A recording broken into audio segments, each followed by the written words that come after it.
Hello everyone and welcome back to my channel, or hello if you are new. Hi, my name is Abby. Feel free to stick around and subscribe. It has genuinely been the longest time since I've done a proper sit down video, and I'm actually very excited to be fair. But yeah, I have decided that today, as a little break from all of my chatty vloggy kind of videos, we are going to be sitting down and having a chat about applying to Cambridge. If you're thinking of applying to Oxbridge or Cambridge specifically and you have no idea how to make an application, what makes a good application, how to basically apply and get there, this is going to be the ultimate guide for you. So sit down, relax. I'm going to be talking through everything from picking a course to the moment you get your offer. A little bit of background: obviously I applied for uni this year. I've received all of my offers now. I applied for Cambridge to do PBS and I unfortunately did get rejected, hence why this video is kind of not like how I got into Cambridge kind of video. However, I have done a lot of research. I know exactly why I got rejected, and so I'm gonna talk to you guys about that as well. And I feel like it has taught me a lot of things about the whole Cambridge-Oxbridge application process. So let's break down the application process anyway. So there's two types of application for Cambridge or for Oxford, and it's called an open application, or you make a collegiate application, which an open application is basically where you don't choose what college you're applying for, you kind of just free for all of it. And a collegiate application is that you are applying to a specific college.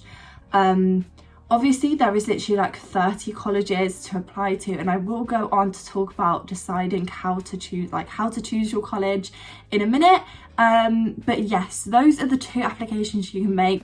Obviously, no matter what application you put in, you are applying to the University of Cambridge. However, if you do a collegiate application, only that college will see your application. So they receive it directly. They're the only ones that process your information. They're the only ones that get to decide whether you get it or not. So obviously, when we get to talking about the winter pool, which I was part of, and I will talk about my experience in that, that is a different story. But for now, if you make your application, only that college that you're applying to sees your application.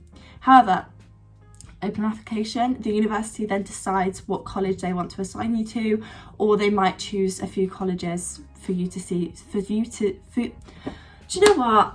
This video isn't going to go out if I literally cannot speak English. The university then gets to decide whether they want certain colleges to see your application or not. So that is genuinely the main difference between the two. So I would recommend collegiate. However, it is completely up to you if you don't really care or you're not really that bothered.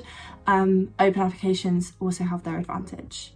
Cambridge in general has very limited number of degrees and very different courses.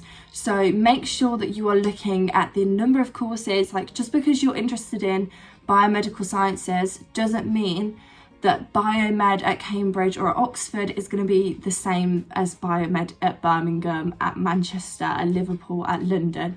So do your research into exactly what the courses are and where they can lead to you. For example, I have applied for psychology in every other university. However, psychology course at Cambridge was called Psychological and Behavioural Sciences, and actually looked into the history behind psychology and anthropology and philosophy, as well as neuroscience, biology, cognitive neuroscience, etc. So really look into it, because there will be some things in the courses that are not in other courses. So please look into the details of your courses. And for example, the college, like the unis, don't do all courses. I think Cambridge offer about 15 courses and they're very specific.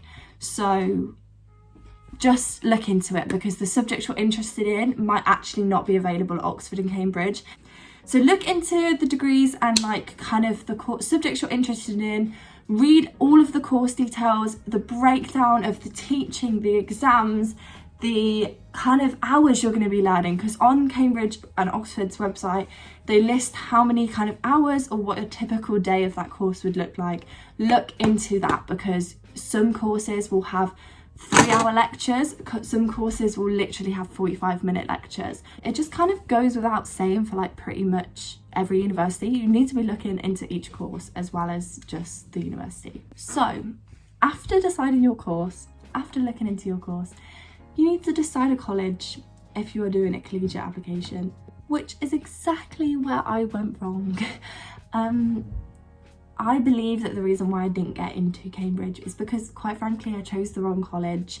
And so as much as people say that choosing a college is not that big of a deal, I would recommend you really look into it, because I got told to pick my college mostly based off my preferences of living, kind of my hobbies, what I'm interested in, and not on how they judge the course, how many people they accept to the course, or just genuinely whether they do admissions assessments or whether they do written assessments within the application process.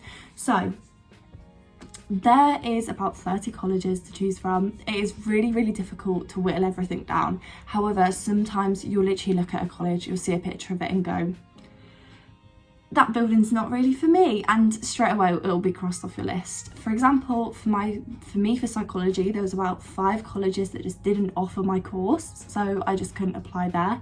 Then there was a further like so many colleges that had higher entry requirements, and although I had 3 A stars that I was applying with, I didn't want the extra pressure to have to get those 3 A stars exactly. So again, look into that, look into your entry requirements, because it changes per college. And one thing that I made the mistake of is that not every college will offer you to do a admissions assessment, and not every college will like require you to submit written work.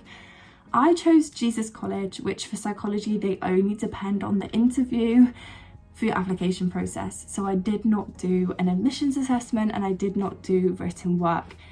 Now at the time I was like, yeah, great, it's fine, I'll crush the interview, I don't need to worry about that, I don't really want the extra pressure of doing that anyway.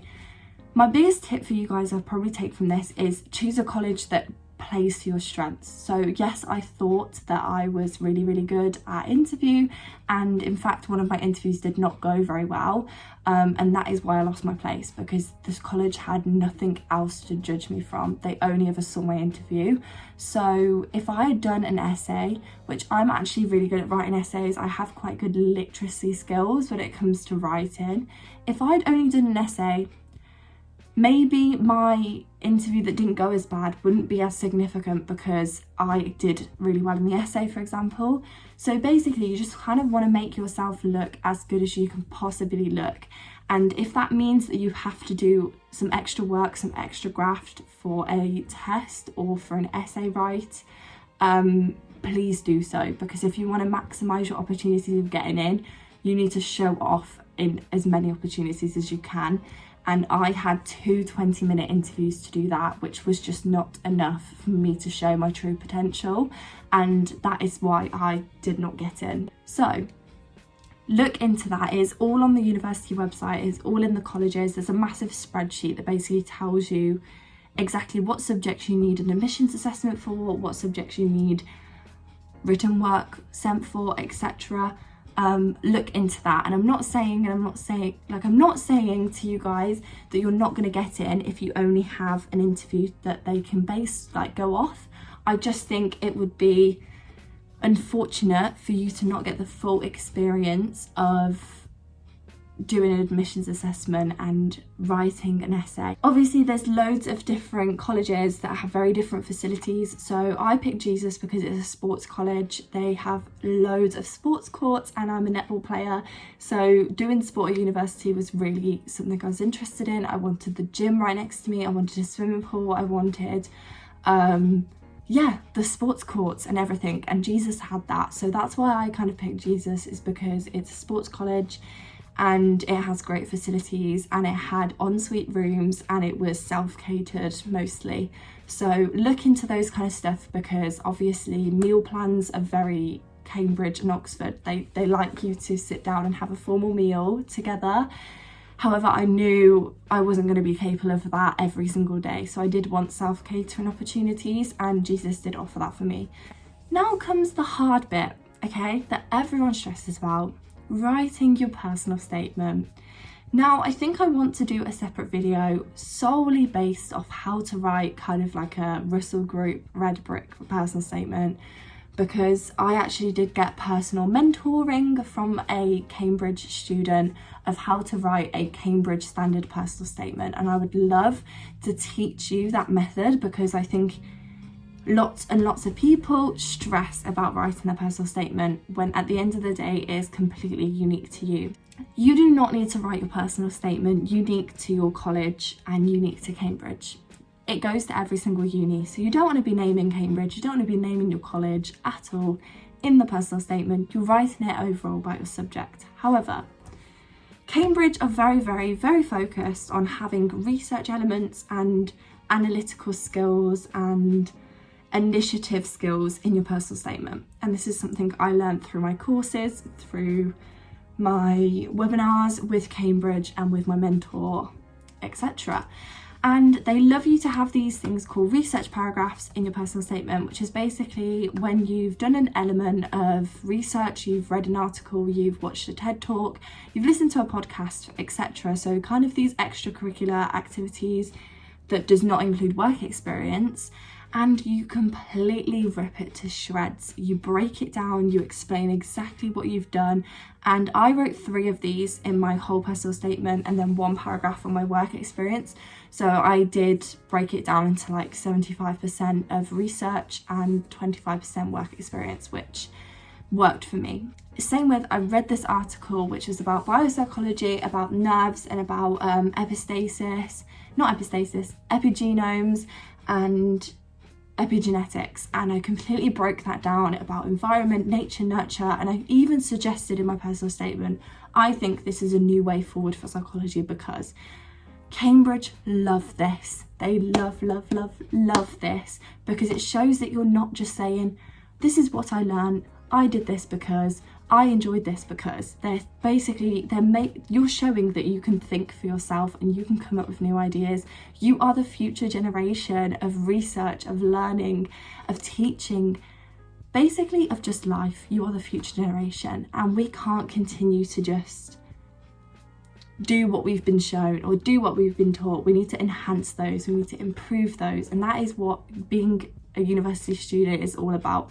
And Cambridge love to see that. So in your personal statement, one massive tip for me is that if you can show that you can think for yourself, you can analyze stuff, you can go, do you know what? No, I don't agree with that. That genuinely would probably be the best thing you can write in your whole thing. It's amazing. So that brings me to the interview. Once you've wrote your personal statement, once you've done your admissions assessment, once you've done your written work, you will get told whether you have an interview. Now, roughly 70 to 80% of all Cambridge applicants get an interview. So it's a high percentage, so you've got a very likelihood of getting an interview. It is mostly based off entry requirements and how they kind of judge whether, like, how you are basically as a person. You need to prep a lot, and I will do a separate video again on probably interviews. But I did a video about my prep, and I don't think I prepped enough. I don't think I answered enough questions, and I don't think I actually knew what to expect. And that's okay, and that was completely fine. However, if I was looking back, I would put myself into more situations that were uncomfortable, where I had to answer really difficult questions. Basically, you need to try and teach yourself to deal with answering questions under pressure, because it is very pressurizing. It's very forward. You don't really have a much of like introduction talking time kind of vibe. You just go straight in. You're like, hi, my name is so and so, I will be interviewing today. Hi, my name's Abby, I'm applying for Cambridge. Boom, you're in with the questions. It's very intense. So put yourself under situations like that. That is probably my best advice, and you will be fine.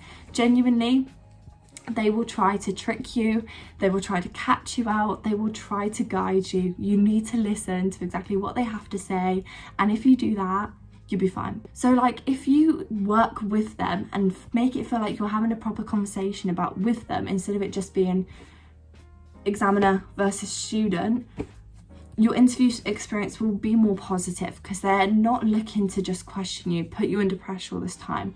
They're looking to engage in conversations and share ideas and idealisms, etc. So if you can show that, you'll be fine. Sometimes you get, in certain subjects, sometimes you'll have a maths or research based interview as well. If you have more than one, you might not always get told that it's going to be that case, but just touch up on your maths knowledge. Make sure you know that, like, for example, if you're doing engineering, make sure you know that basic physics understanding of kind of what could come up. Psychology, for example, make sure you're keeping on top of your research methods. Medicine, your chemistry knowledge and your like kind of basic understanding of analysing data. Do touch upon the maths knowledge, because you're probably guaranteed a maths question in your interview as well. So yeah. And then finally, the decision, whether you get in or not. Now, I know that I was going to talk about Winterpool, and I am going to touch about it here. Sometimes Cambridge or Oxford see an amazing student. They might see a student like, yes, we see her potential, we can see his potential, but there's just not enough room, or you're just not quite there. And if that's the case, you get put in what they call a winter pool, which is basically they stick your application in with this group of people. Bear in mind, I think that like 3% of applicants get pulled. Like, it's really, really small amount of people who get pulled, maybe probably like 6 or 7 from each course. And they whack you in, and if a college has space, so like any other college has space in their course, they might pick you up and go, yes, they're really good, we're going to give them an offer. I think out of like the people who get pulled, I think it's really, really small people who actually do end up getting picked up. However, every college then gets to see your application. So it is really, really positive if you do get winter pulled, because more people get to see what you're capable of, and more people get to judge whether you're capable of being at the university. If you then get picked up or you receive an offer, everyone gets their email on the same day to basically say that they have an offer, and that is it. You're in. It will appear on your UCAS and it will be one of the greatest days of your life. Or if you don't get an offer, it's okay, because you still have so many other unis that are yet to get back to you. But that date is normally the end of January. That draws me to the end of my ultimate guide to applying to Cambridge. I've literally broken down, I know I haven't given as many tips as I'd like, but I've broken down basically everything you need to do to apply to Cambridge, and it is a lot. It's really scary. It is so scary, because applying to uni is very capitalised and it is scary, and you're judged basically on everything. But honestly, what do you have to lose? If you have the grades, you are passionate enough, what do you have to lose? Just go for it. Just go for it. Honestly, that is my biggest advice. I had no idea about my intelligence, kind of where I stood in the UK. However, I went for it. I had nothing to lose, and here I am. I got rejection, but I've gained so much from it. So my biggest tip from this, even if you're a little bit worried, just go for it. The worst you're going to do is get a rejection, and you've got 4 other uni offers that could be sitting there for you. So do not panic, just go for it. Anyway, I really hope this has helped at least a small percentage of you guys who are thinking of applying to Cambridge or are applying to Cambridge. But yeah, if you do have any more questions or at all, feel free to DM me, email me, or just comment down below, because I will answer. But yeah, I really hope to see you next time with another video, and I'm so glad that you guys have stuck around for this long listening to my rambly voice. But yeah, I'll see you next time with another video. Bye.